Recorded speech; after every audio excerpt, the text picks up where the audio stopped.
In the early hours of April 15, 1912, the cold waters of the North Atlantic swallowed a ship the world believed could never sink.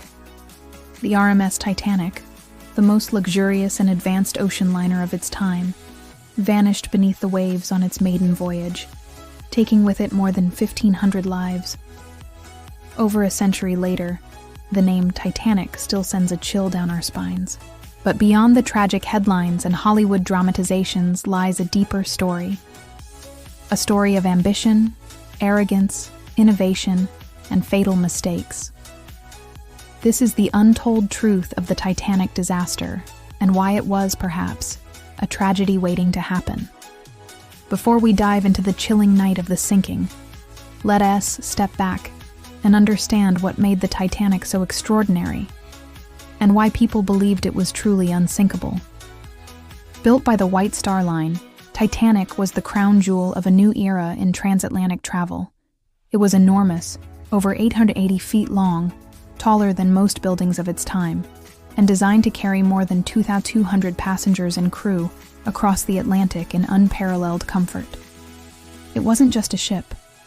It was a floating palace, boasting lavish dining rooms, grand staircases, and luxurious cabins that rivaled the finest hotels on land.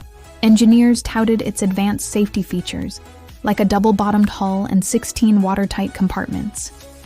These innovations gave Titanic a reputation for being invincible. Newspapers called it unsinkable, and many believed it. But here's the first irony. Titanic's greatest strength was also its greatest weakness. The design was indeed cutting edge, but it had limitations that were dangerously misunderstood.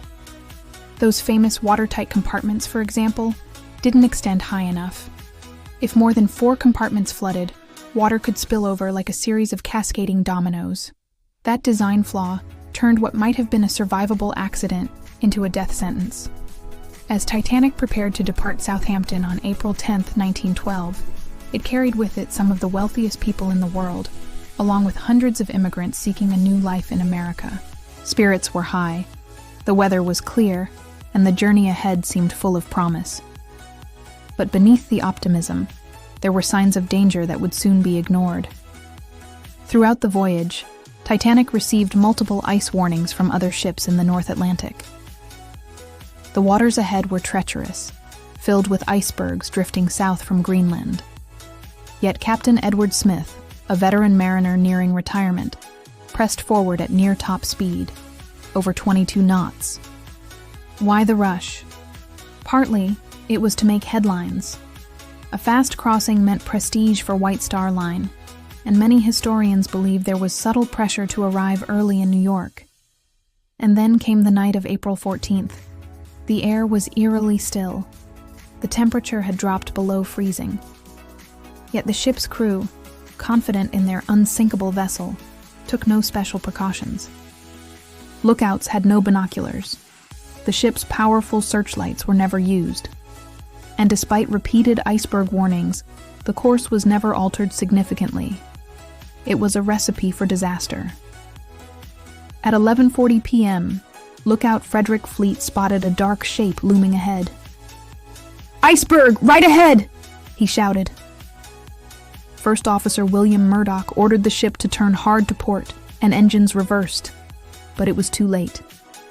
The Titanic grazed the iceberg along its starboard side. The collision seemed minor. Many passengers barely felt a thing.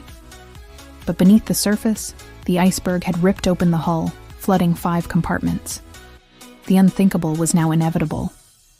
In the next 2.5 hours, a series of human errors and tragic miscalculations sealed Titanic's fate. The ship's distress calls were delayed.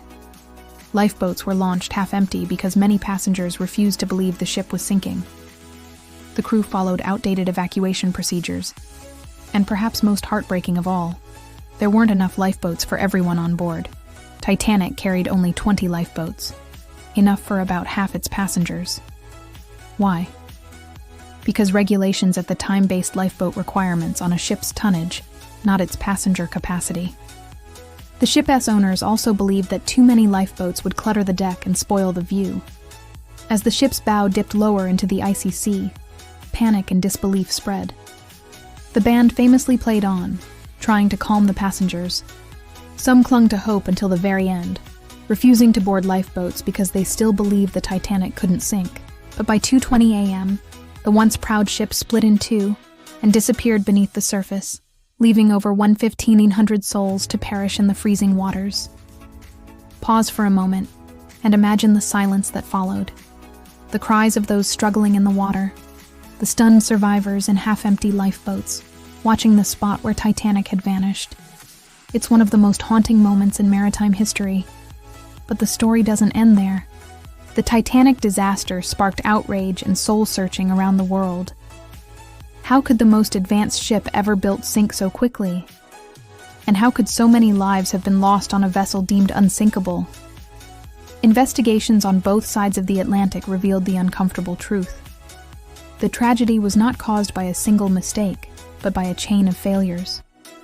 Overconfidence in technology, ignored warnings, poor design decisions, human error, and a shocking lack of safety regulations. The legacy of the Titanic disaster reshaped maritime safety forever. New laws required ships to carry enough lifeboats for everyone on board.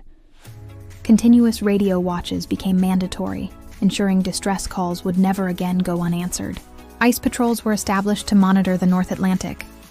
And most importantly, the myth of the unsinkable ship was shattered once and for all. More than a century later, the story of Titanic still captivates us, not just because of the scale of the tragedy, but because it reflects something deeper about human nature. It's a story about hubris, about our belief that we can conquer nature, and about the devastating consequences when we underestimate its power. It's also a reminder that progress without humility can be dangerous. Today, the rusting remains of the Titanic rest nearly 12,500 feet beneath the ocean's surface. They serve as a silent monument to those who lost their lives and a warning to future generations. Every rivet, every broken deck chair, every faded piece of china tells a story of dreams and ambition, of mistakes and consequences, of humanity's eternal struggle against the sea. So, was the Titanic disaster inevitable? Perhaps not. But when ambition outpaces caution, and when warnings go unheeded, even the mightiest creations can fall. The Titanic may have been called unsinkable, but nature had the final word. And that's why, more than a century later, the world still remembers the night the great ship went down. And now, as we look back on that freezing April night in 1912, we're left with one haunting question. If the Titanic taught us so much about safety, hubris, and respect for nature, have we truly learned the lesson? Or are we still building our own unsinkable ships today?